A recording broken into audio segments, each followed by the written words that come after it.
Kolhapur sent 100 sewing machines on consignment to Meena of Nagpur. The cost of machine was rupees 2000, but the invoice price was rupees 2500 each. पहा किती सिविंग machines पाठवलेले आहेत. Saint 100.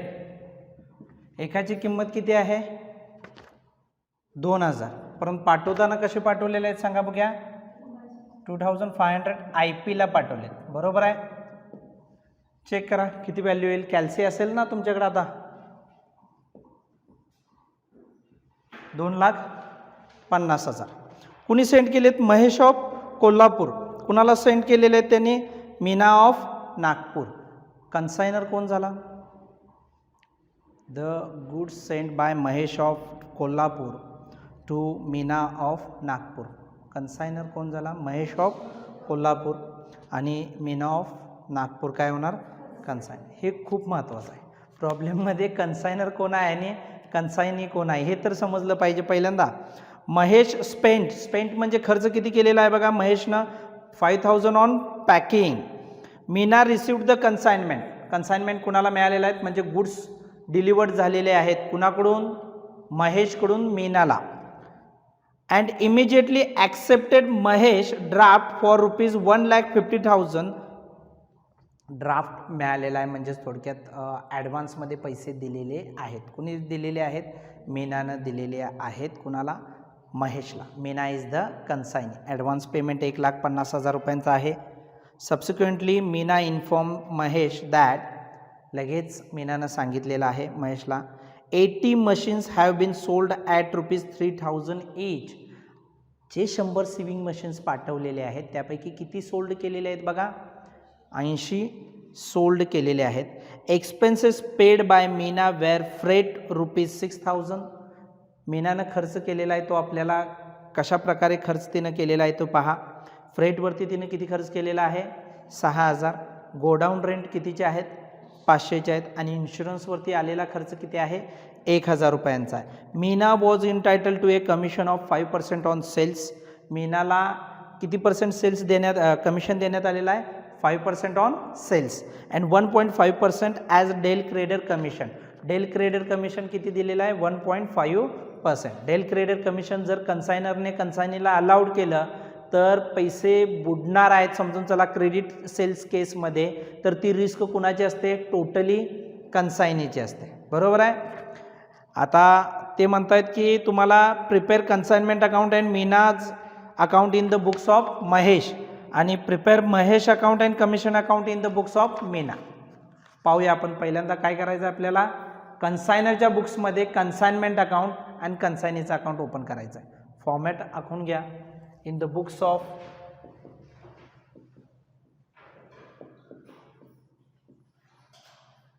Mahesh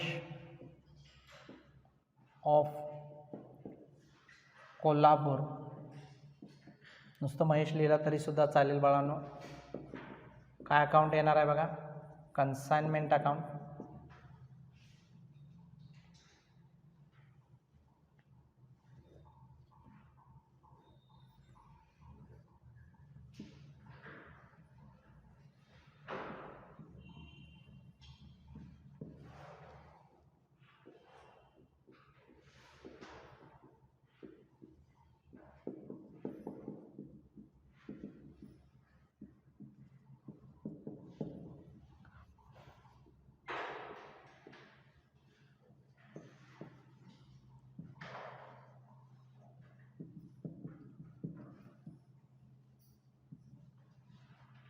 याच्यात goods sent on consignment account काय विचारलेलं नाही आहे. तो तयार करण्याची काय आवश्यकता नाही आहे आपल्याला.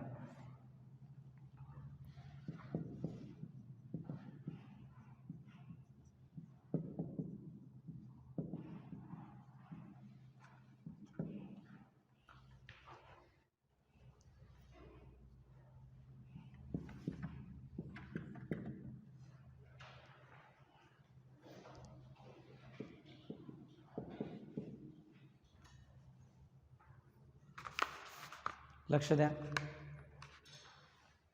लक्ष द्या. बाकीचा भाग आपण काय करूया नंतर लिहून घेऊया. पहा, पहिल्यांदा गुड्स सेंड केलेली नोंद करतो आपण, बरोबर आहे. गुड्स सेंड केलेली नोंद कुठं होणार आहे बघा, कन्साइनमेंट अकाउंटच्या डेबिट साईडला. काय लिहितो मी इथं, to goods send on consignment account. 100 sewing machines, एकाची किंमत किती आहे, 2000.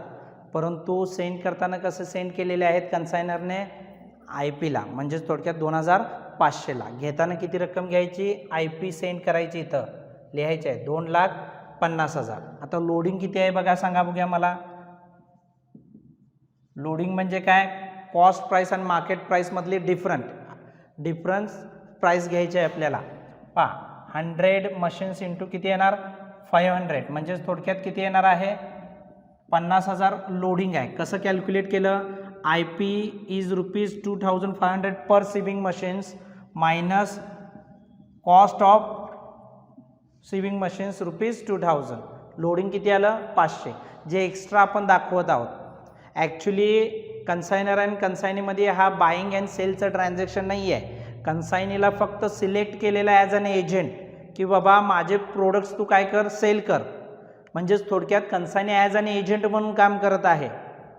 मग हे बाईंग अँड सेलिंग नसल्यामुळे कन्सायनीमध्ये आपण हे IP ला इथं शो करणार नाही आहे. जर IP ला दाखवत असू तर त्याचं लोडिंग कॅन्सल करणार आहोत.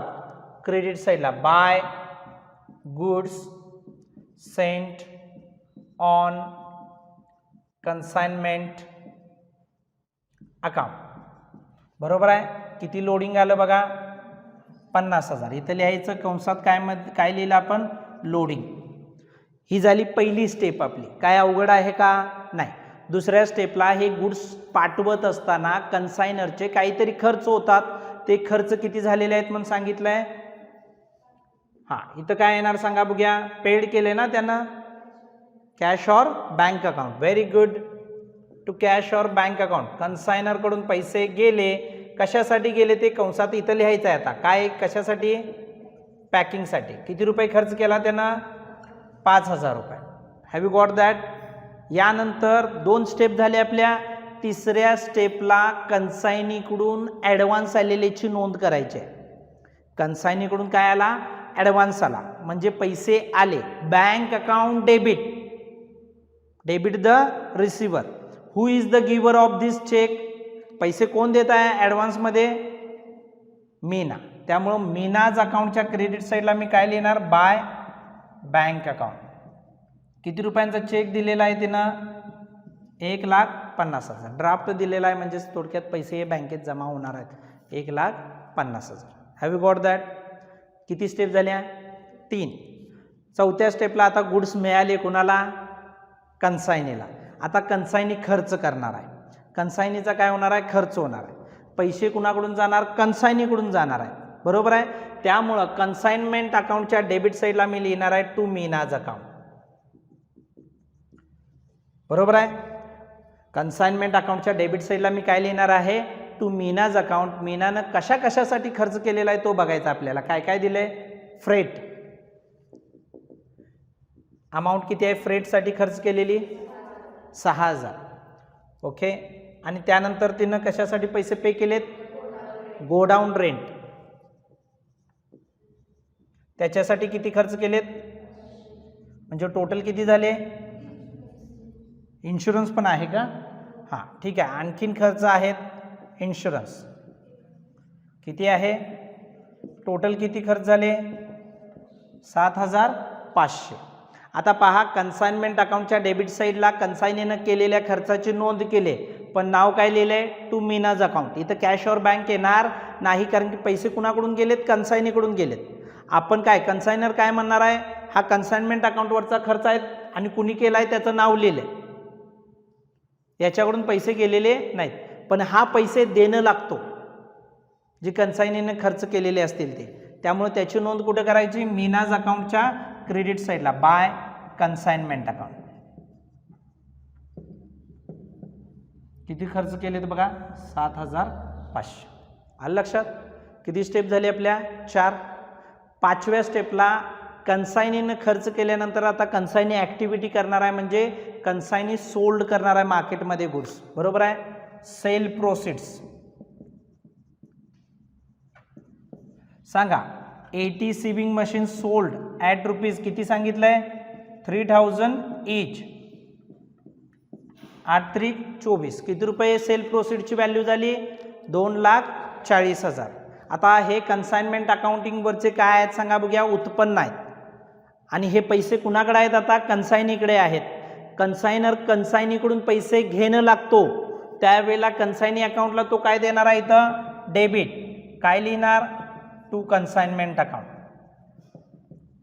कशाची अमाऊंट येणं आहे, ही सेल्स प्रोसिड्स अमाऊंट आहे 2,40,000. मीनाज अकाउंटच्या डेबिट साईडला टू कन्साइनमेंट अकाउंट, तर कन्साइनमेंट अकाउंटच्या क्रेडिट साईडला बाय काय येणार आहे, Meena's account sale proceeds. 80 sewing machine sold at rupees 3,000 each. किती आलं बघा, हे 2,40,000. आलं लक्षात. ठीक आहे.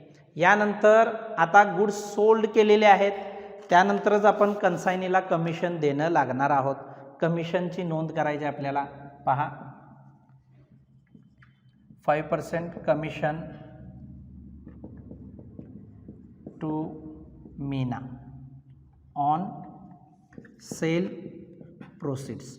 सेल प्रोसिड्सची व्हॅल्यू किती आहे बघा, 2,40,000 भागिले 100 गुणुले 5 किती येईल बघा, 0,0,25 बेद 5 2 10 2 12. किती रुपये झालं, 12,000. हे आहे नॉर्मल कमिशन. डेल क्रेडर पण कमिशन दिलेलं आहे, त्याचीही नोंद करा. 1.5% डेल क्रेडर कमिशन.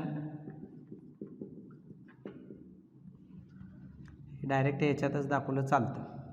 2,40,000 वरती 100 गुणिले किती, 1.5 किती येते बघा, कॅल्क्युलेट करून सांगा मला. 400 4,800 6,000 येतात का बघा, नाही येणार, तेवढी नाही येणार अमाऊंट. 2,400 आणि 3,600 येईल बघा, चेक करा. 1.5 आहे, मी कॅल्क्युलेट केलेलं होतं 2.5.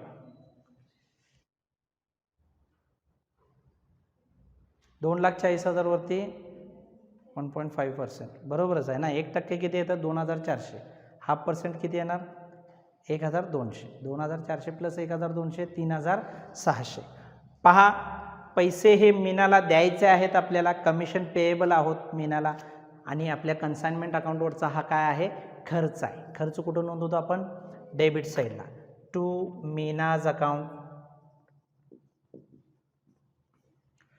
5% कमिशन आहे, मी इथे लिहित आहे, किंवा वर्किंग नोट नंबर टाकून डायरेक्ट टोटल लिहू शकताय. किती देणार बघा, हे आपण 12,000 आणि 1.5% काय आहे, डेल क्रेडर कमिशन. टोटल कमिशनच म्हणा याला. डेल क्रेडर कमिशन किती आहे ते लिहून घ्या, 3,600. टोटल किती झालं बघा, 15,600. कन्साइनमेंट अकाउंटच्या डेबिट साईडला टू मीना अकाउंट, तर मीना अकाउंटच्या क्रेडिट साईडला बाय कन्साइनमेंट अकाउंट 15,000 किती आहे, 600. याला आपण काय म्हणणार आहे बघा, कमिशन. काय आहे, कमिशनची व्हॅल्यू आहे. आलं लक्षात. ठीक आहे. याच्या पुढची स्टेप आहे की किती गुड्स कन्सायनीकडं शिल्लक आहेत त्याचं व्हॅल्युएशन करावं लागतं आपल्याला.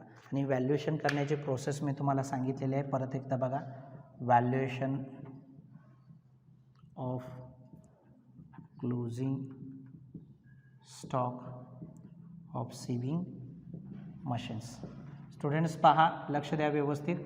किती सिविंग मशीन्स पाठवलेले आहेत बघा, 100. किती रुपयानं, 2,500. आता कन्सायनीला जे रेट मिळणार आहेत ते 2,500 प्रमाणेच मिळणार आहेत प्रोफॉर्मा इनवायसेसमध्ये. 2,000 रुपये त्या सेविंग मशीनची किंमत आहे, हे फक्त कुणाला माहीत आहे, कन्सायनरला माहीत आहे. त्यामुळं जे अकाउंट सेल्स पाठवणार आहे कन्सायनरला, त्याच्यामध्ये जी माहिती दिलेली असणार आहे ती 2500 पर सिविंग मशीननुसारच त्यांना दिलेली असणार आहे. ओके, 80 सेल्स केले, किती शिल्लक राहिले बघा. Stock of unsold swimming machine म्हटला तरीसुद्धा चालेल. चेक करा किती आहेत आता. 20 × 2500च धरणार आहे हा. किती येतं बघा.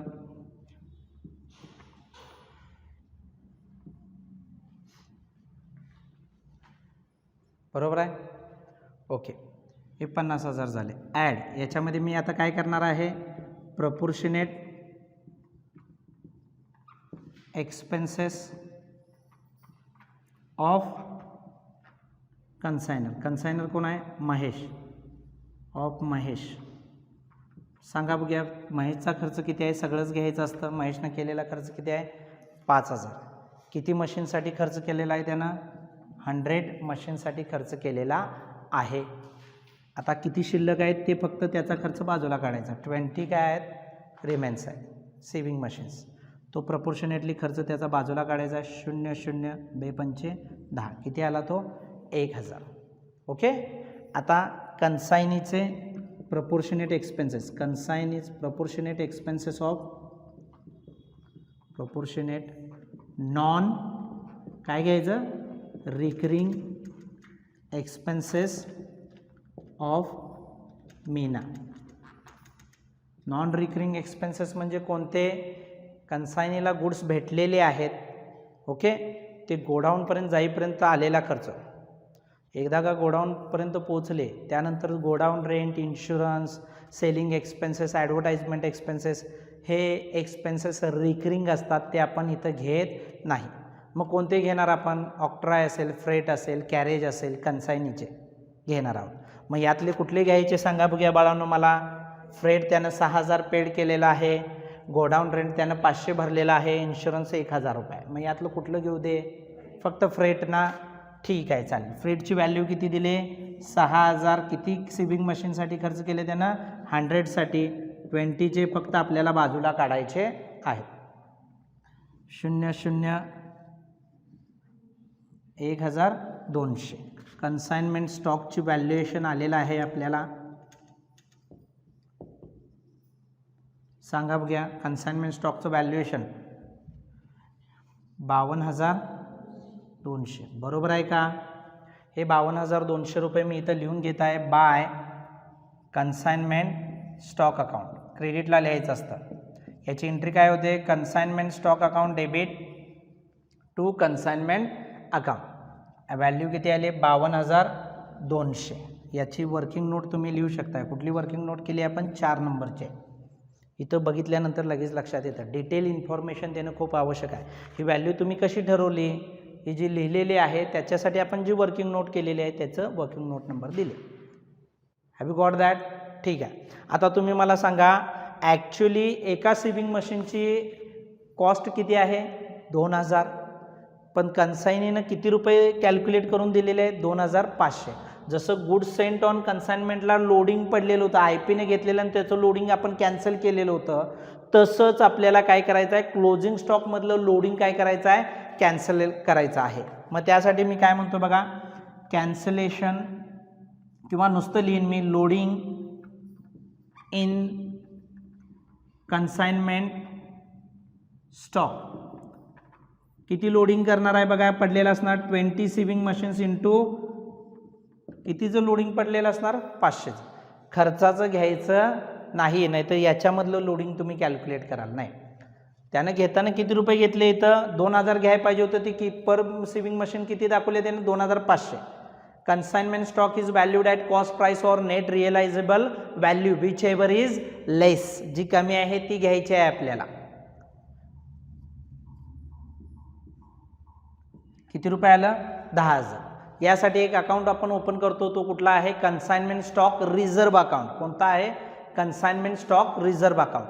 जसं good Saint on consignment account डेबिटला लिहिलं IP ला आणि त्याचं कॅन्सलेशन केलं कुठं बघा, क्रेडिट साईडला लोडिंगचं. आणि कन्साइनमेंट स्टॉक आपण इथं जास्त दाखवलेला आहे. कितीनं जास्त दाखवलेला आहे, 10,000नं. त्याचं कॅन्सलेशन करायचं झालं तर कुठं नोंदवायचं, डेबिट साईडला नोंद करायची. काय नोंद करायचं? To consignment stock reserve account. Okay, किती व्हॅल्यू आहे ती? 10,000 आहे. आलं लक्षात? ठीक आहे. आता आपल्याला काय करायचं आहे? हा क्लोज करायचा. टोटल सांगा मला. चला आवरा लवकर. कॅल्सी आहेत ना तुमच्याकडं? करा लवकर टोटल. चालेल?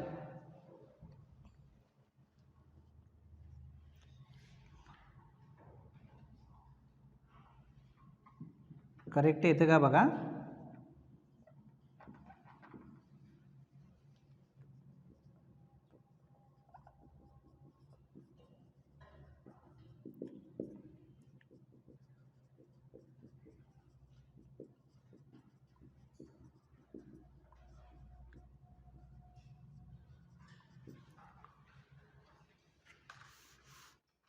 किती येते?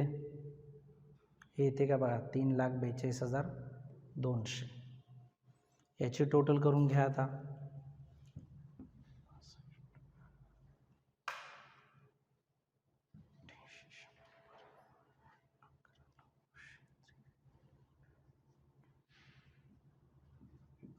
येते का सांगा मला.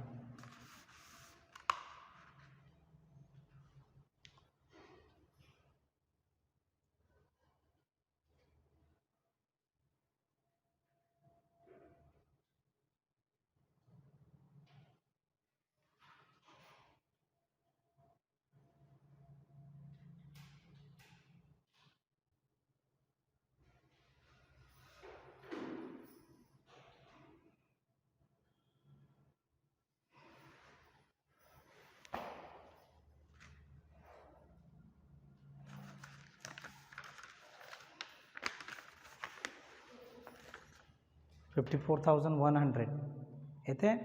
हा प्रॉफिट कुठे ट्रान्सफर होईल? क्रेडिट साईड मोठी आली म्हणजे प्रॉफिट होणार. प्रॉफिट कुठे ट्रान्सफर होईल?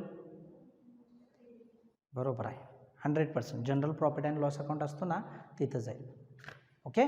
नाव किती रुपये येणे आहेत बघा मीनाकडून? 2,40,000. लक्ष द्या, 2,40,000. कारण की तिनं 100 सिविंग मशीन्सपैकी 80 सिविंग मशीन्स सोल्ड केलेत ॲट ₹3,000 पर सिविंग मशीन्स. आता तिनं ऑलरेडी आपल्याला काय दिलेला आहे? ॲडव्हान्स दिलेला आहे. तो आपण वजा करून घेणार आहोत. प्लस तिनं काही खर्च केलेला आहे कन्सायनीने, प्लस तिचं कमिशन द्यायचं आहे. ही अमाऊंट वजा करून घ्यायची आणि बाकीचे पैसे तिच्याकडून आलेले आहेत असं कन्सिडर करायचं. Bye bank account. Carry down नाही करायचं. बँक अकाउंट पैसे आलेले आहेत असं दाखवायचं आहे.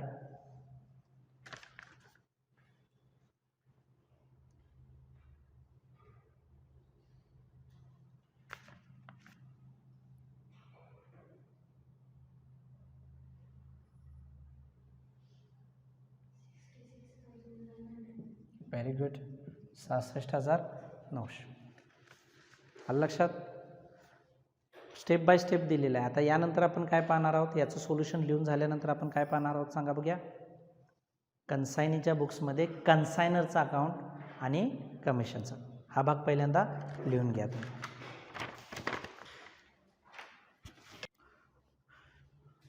आता कुणाच्या बुक्समध्ये आपल्याला अकाउंट्स ओपन करायचे आहेत? कन्सायनीच्या. कुणाचा अकाउंट मेंटेन करतो? तो कन्सायनरचा एक आणि कमिशन अकाउंट एक मेंटेन करत असतो.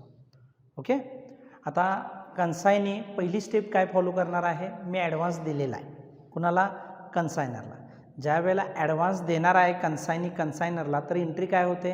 कन्सायनीच्या बँक अकाउंटमधून पैसे जाणार, त्यामुळे तो बँक अकाउंटला क्रेडिट देणार आणि तो चेक किंवा तो ड्राफ्ट कुणाला भेटणार आहे?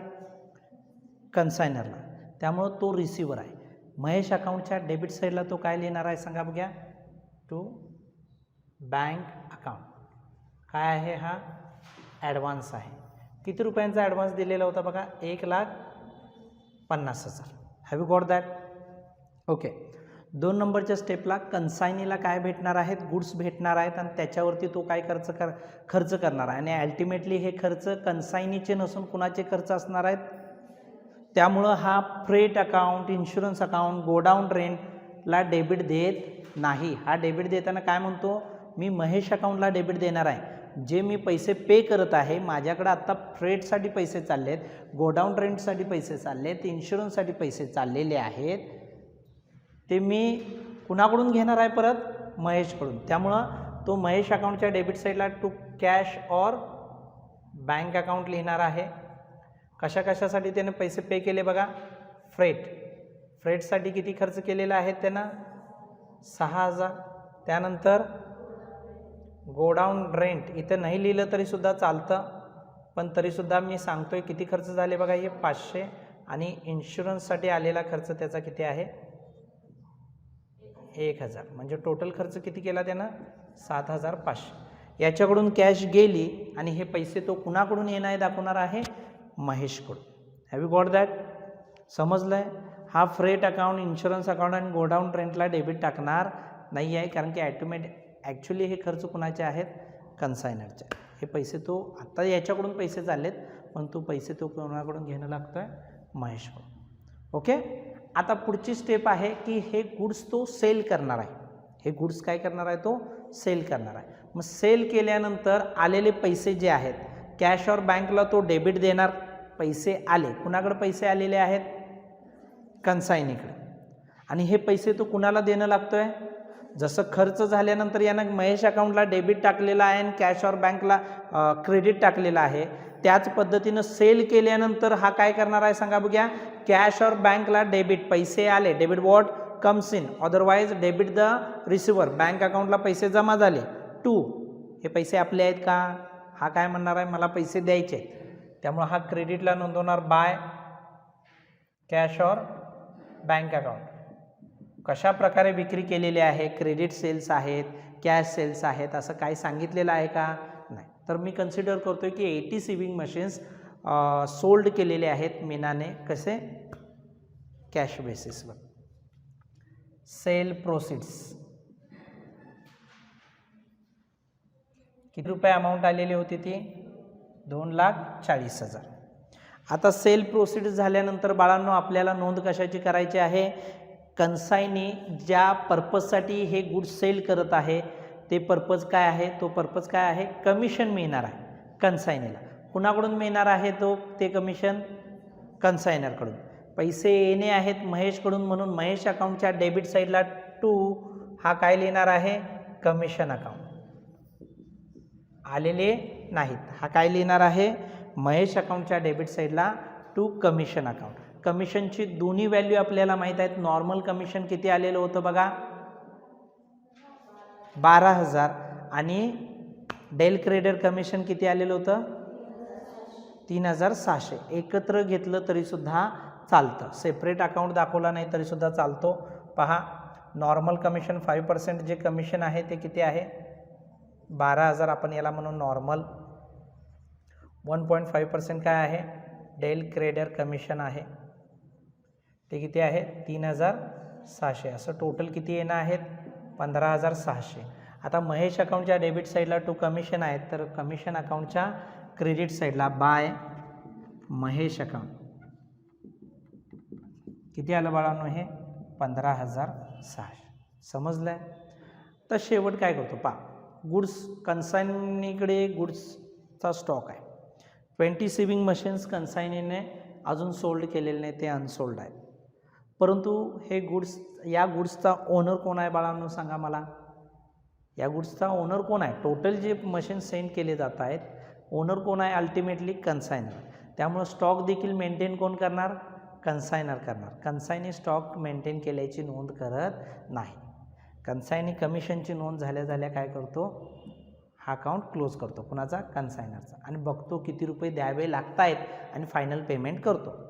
मग चेक करून घेऊया किती आहेत बघा, हे 2,40,000. आता आपण याच्या अगोदर एक बुक तयार केलेलं होतं बघा, कन्सायनरच्या बुक्समध्ये कुणाचा अकाउंट तयार केलेला होता कन्सायनीचा. कन्सायनरच्या बुक्समध्ये कुणाचा अकाउंट तयार केला होता कन्सायनीचा. कन्सायनीकडून किती रुपये आले ते बघा फायनल 66,900. बरोबर आहे का. ते कुठं लिहिलेले आपण क्रेडिट साईडला, हा कुठं नोंदवणार डेबिट साईडला. तेवढेच पैसे हा देणार आहे टू बँक अकाउंट 66,900. जर तुम्ही कॅल्क्युलेट करून घेतला तरी तेच आहे. आता थोडंफार तुम्ही हे करून पहा, त्याचं ॲनालिसिस करा. कन्सायनरने कन्सायनीचं अकाउंट आहे तुमच्याकडं कन्सायनरच्या बुक्समध्ये आत्ताच तयार केलेला होता, बरोबर आहे का?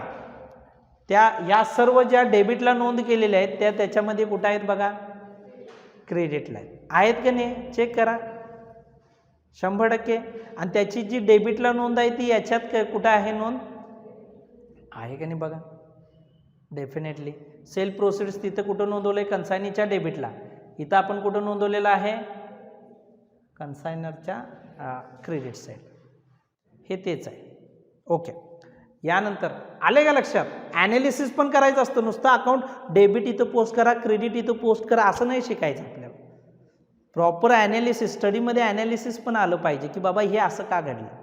ओके. कंपॅरिझन ज्या वेळेला करू त्यावेळेला आपल्याला अकाउंट लक्षात येईल. ओके. पहा, कमिशन जे मला मिळालेलं आहे म्हणजे ॲज अन कन्सायनी म्हणून मी हे बुक्स तयार करत असताना मी कन्सायनी आहे. मगाशी आपण काय होतो? कन्सायनर होतो. बुक्स तयार करत असताना म्हणजे मीच आहे असं कन्सिडर करून आपल्याला अकाउंटिंग करायचं असतं. ओके. 15,600 जी मोठी आहे ती काय करतो बाळांनो, आपण दोन्ही साईडला लिहून घेतो. जी कमी आहे तिथं फक्त इथं लिहायचं आहे. कन्सायनीचं हे इन्कम आहे. काय आहे? इन्कम. Commission received.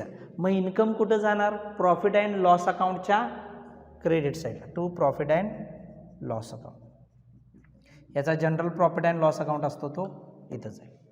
म्हणजे कन्सायनरचं काय केलेलं आहे? त्याचा कन्साइनमेंट अकाउंटवरचा प्रॉफिट अँड लॉस अकाउंटच्या क्रेडिट साईडला पाठवला आहे. त्याचा कन्साइनमेंट अकाउंटवरचा प्रॉफिट आहे. याचा प्रॉफिट काय आहे? याचं इन्कम काय आहे?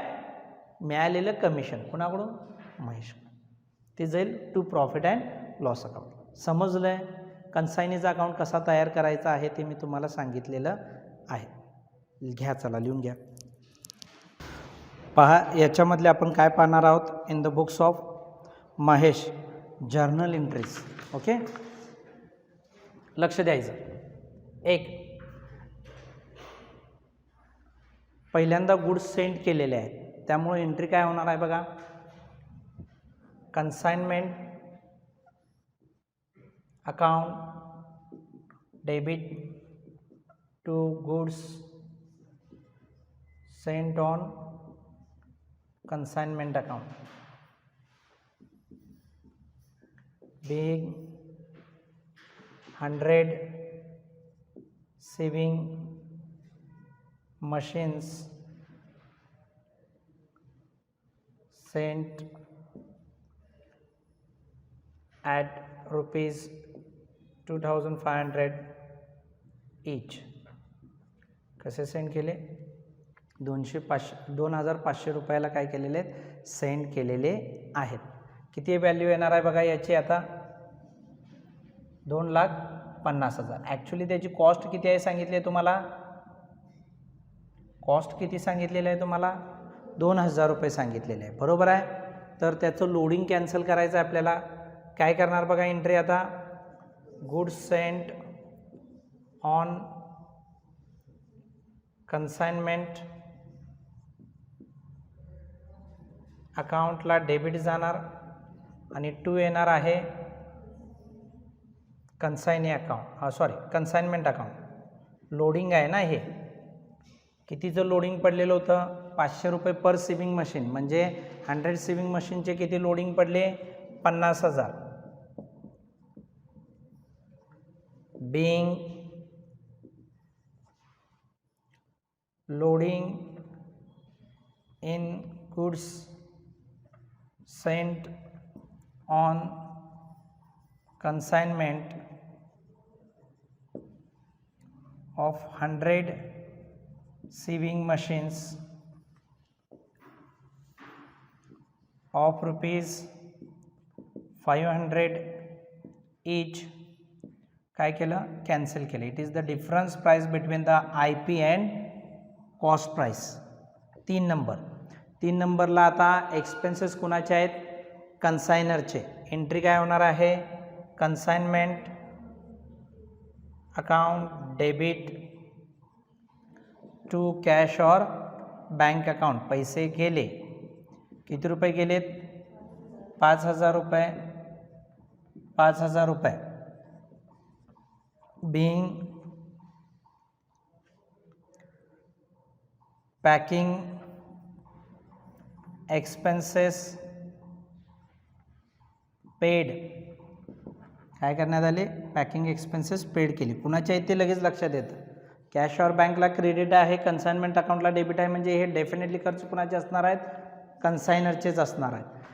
नेक्स्ट वन पहा आता, ॲडव्हान्स आलेला आहे. कुणाकडून ॲडव्हान्स आला, कन्सायनी. कोण आहे बघा, मीना. पैसे बँकेत जमा होणार आहेत, bank account debit to Meena's account being advance received. किती रुपये आलेला आहे तो, 1,50,000. 1,50,000. ओके. आता खर्च कुणाचे झालेले आहेत, कन्सायनीचे खर्च झालेले आहेत, त्याची नोंद करायची आपल्याला. कन्सायनी काय म्हणणार आहे, हे पैसे मी कुणाला देणं लागतोय, हे पैसे मी कुणाकडून घेणं लागतोय, कन्सायनरकडून. कन्सायनर काय म्हणणार, हे पैसे मी कुणाला देणं लागतोय, कन्सायनीला. म्हणजेच थोडक्यात हे खर्च कशावरचे आहेत, कन्साइनमेंट अकाउंटवरचे आहेत. Consignment account debit to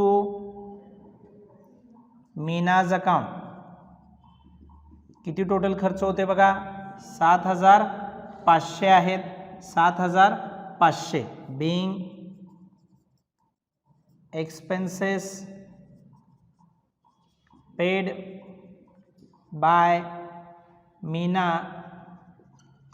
on consignment account. On consignment. Okay. आता गुड्स सेल केले कुणी, कन्सायनीने. एंट्री काय होईल, कुणाकडून पैसे येणं दाखवायचे आहेत, मीनाकडून. Meena's account debit to consignment account. किती रुपयांचे, किती मशीन सोल्ड केलेत, 80. किती रुपयानं, 3,000. म्हणजे total 2,40,000. 2,40,000 being 80 sewing machines sold at ₹3,000 each. तर नंबर येणार आहे 7. 7 नंबरला आपण एंट्री कशाची करणार आहोत बघा, कन्साइनमेंट कमिशनची एंट्री होणार, कारण की हे गुड्स सोल्ड केलेले आहेत, त्याची एंट्री घ्यावी लागेल. काय एंट्री होणार, खर्च आहे, कमिशन कुणासाठी, कन्सायनरसाठी. कन्साइनमेंट अकाउंट डेबिट टू, हे कमिशन कुणाला पेएबल आहे, हा मीनाला. ज्या ज्या वेळेला मीनाला कन्सायनीला पैसे पेएबल असेल त्या वेळेला एंट्रीमध्ये आपण काय देणार आहोत, कन्सायनीला क्रेडिटच देणार आहोत. किती रुपये टोटल आलेली होती, 15,000 विथ डेल क्रेडर कमिशन ना, एकत्र घेतलेला आहे आपण. Being commission payable to Meena 5% as normal and 1.5% as del credere. Next one 8 नंबरला आपण एंट्री करणार आहोत कशाची पहा, कन्साइनमेंट स्टॉकची. काय एंट्री होणार आहे बघा, कन्साइनमेंट स्टॉक अकाउंट डेबिट देणार आहे मी कन्साइनमेंट स्टॉक अकाउंटला, आणि क्रेडिट देणार आहे कन्साइनमेंट अकाउंटला देणार आहे. किती रुपये व्हॅल्युएशन करून घेतलेलं होतं बघा वर्किंग नोटमध्ये आपण, 52,200. 52,200 being consignment stock lying with consignee taken. घेतलेला आहे आपण तो, किंवा व्हॅल्युएशन केलेला आहे, व्हॅल्युएशन ऑफ कन्साइनमेंट स्टॉक. या कन्साइनमेंट स्टॉकमध्ये काय आहे सांगा बघूया, लोडिंग आहे. ते लोडिंग कॅन्सल करायचं आहे आपल्याला. कशा प्रकारे कॅन्सल करणार, कन्साइनमेंट अकाउंटला आपल्याला काय द्यायचं आहे, डेबिट द्यायचं आहे. Consignment account debit to consignment stock reserve account. किती लोडिंग येणार आहे बघा, 20 सिविंग मशीन 500 रुपयाचं लोडिंगनं किती आले 10,000. Being loading in consignment stock काय केला, तो कॅन्सल केला. नेक्स्ट आहे प्रॉफिट किंवा लॉस जो येतोय तो कॅल्क्युलेट करायचा आहे. आपण ऑलरेडी कॅल्क्युलेट करून घेतलेला आहे, पण इन केस समजून चला डायरेक्ट आपल्याला जर्नल एंट्रीज तयार करायचे असतील तर तो अकाउंट तयार करण्याऐवजी म्हणजे पूर्ण फॉर्मॅट तयार करण्याऐवजी आपण काय करू शकतो, शॉर्टमध्ये तयार करून प्रॉफिट फक्त कॅल्क्युलेट करू शकतो. कसं, कन्साइनमेंट अकाउंटला आपण काय दिलं डेबिट, तर डेबिट कितीचं आहे 2,50,000चं. त्यानंतर कन्साइनमेंट अकाउंटला क्रेडिट दिलं आहे किती रुपये 50,000. त्यानंतर बघा कन्साइनमेंट अकाउंटला डेबिट आहे किती रुपये 5,000. त्यानंतर बघा की काय दिलेलं आहे, नाहीच आहे इथं आहे 7,500चं डेबिट आहे. त्यानंतर बघा क्रेडिट आहे किती 2,40,000चं आहे. यानंतर पहा डेबिट आहे 15,600चं डेबिट आहे. त्यानंतर क्रेडिट आहे किती 52,200चं आहे. यानंतर परत डेबिट आहे कितीचं 10,000चं. याचं कॅल्क्युलेशन करून आपण प्रॉफिट लॉस लगेच मिळवू शकतो, कारण की प्रश्न करत असताना आपल्याला त्यांनी काय विचारले, जर्नल एंट्रीज विचारले. तर लेजर पूर्ण तयार करत बसायचे नाहीत. इतके शॉर्ट फॉर्ममध्ये आपण त्याच्यावरती आपल्याला जी एंट्रीमध्ये पाहिजे आहे, प्रॉफिट येतोय की लॉस येतोय ती एंट्री इथं पाहिजे आहे, पण त्याची व्हॅल्यू इथून शोधू शकता. आपण किती आलेलं होतं बघा, ही टोटल आपण किती केलेली होती 3,42,200 3,42,200. आणि इथं काय लिहिणार होतो आपण, टू बॅलन्स कॅरेट डाऊन म्हणजेच प्रॉफिट तो किती आलेला बघा आपला 54,100. हे डिडक्ट करून मग एंट्री आपल्याला मिळाली. एंट्री काय होणार आहे बघा, consignment account debit to profit and loss account किती रुपये आले 54,100. ही ट्रिक आहे बाळा. काही ठिकाणी काय केलं, डायरेक्ट पहिला लेजर करायला सांगतात आणि त्यानंतर जर्नल एंट्रीज तयार करायला लावतात. तो ती पूर्ण चुकीची पद्धत आहे. काय होतं, 10 मार्काचा क्वेश्चन असतो त्याच्यामध्ये आपण लेजर तयार करतो आणि त्यानंतर परत जर्नल तयार करतो. मार्क्स मिळूनही जातील, पण 10-15 मिनटामध्ये जो सोल्युशन मिळणार आहे आपल्याला त्याच्यासाठी आपण किती वेळ खर्च करतो, 30-30, 35-35 मिनिट खर्च करतो. यासाठी आपण घेताना पहिला लेजरच घेतलेले आहेत, कारण की एक्झामिनेशनमध्ये डायरेक्ट जास्तीत जास्त वेळा तुम्हाला काय विचारलेत, लेजर अकाउंट्सच विचारलेत. परंतु आपल्याला समजण्यासाठी की जर्नल एंट्रीज कशा असतात या फॉर्मॅटवरती कन्साइनमेंट अकाउंटिंगवर, आणि त्या जर्नल एंट्रीज तयार करत असताना एकदम शॉर्ट वर्कमध्ये घेऊन, बरोबर आहे, आपण प्रॉफिट लॉस ठरवू शकतो. याच्यामुळं झालं काय की लेजर अकाउंट तयार करायचं काम आपलं वाचलं. आता बरेच जण म्हणणार नाही सर आम्हाला लेजर अकाउंटच तयार केल्यावर जर्नल एंट्रीज तयार करायला जमतात. मग तो त्यांचा प्रॉब्लेम आहे, कारण की जर्नल एंट्रीज वरून लेजर तयार करतो आणि जर्नल एंट्रीज त्यालाच येतात ज्याला बेस माहीत आहे. बेसिक ज्याचं फाउंडेशन स्ट्रॉंग आहे त्याला जर्नल एंट्रीज जमतात. ओके, कारण की हे अकाउंटिंगचे रूल्स अँड रेग्युलेशन्समध्येच येतं.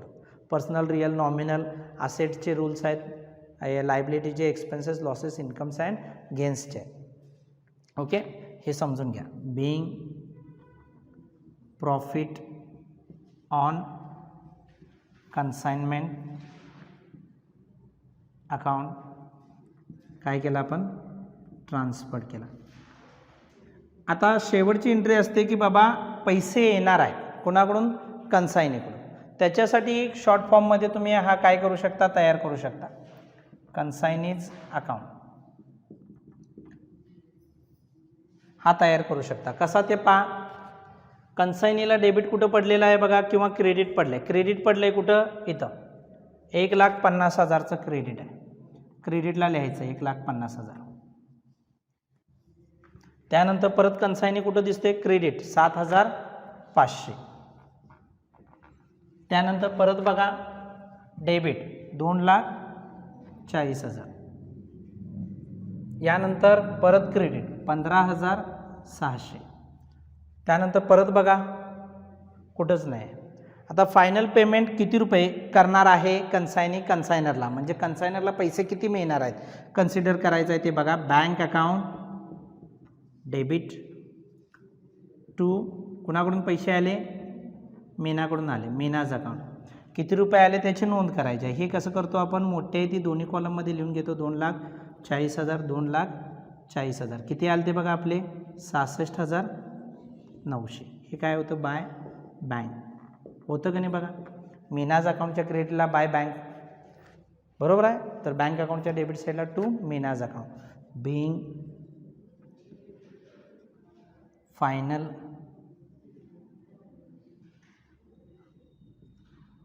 Amount received from Meena. किंवा इथे लिहू शकताय तुम्ही सरळ सरळ being balance amount received from Meena, किंवा अकाउंट्स क्लोज केला असंही लिहू शकताय.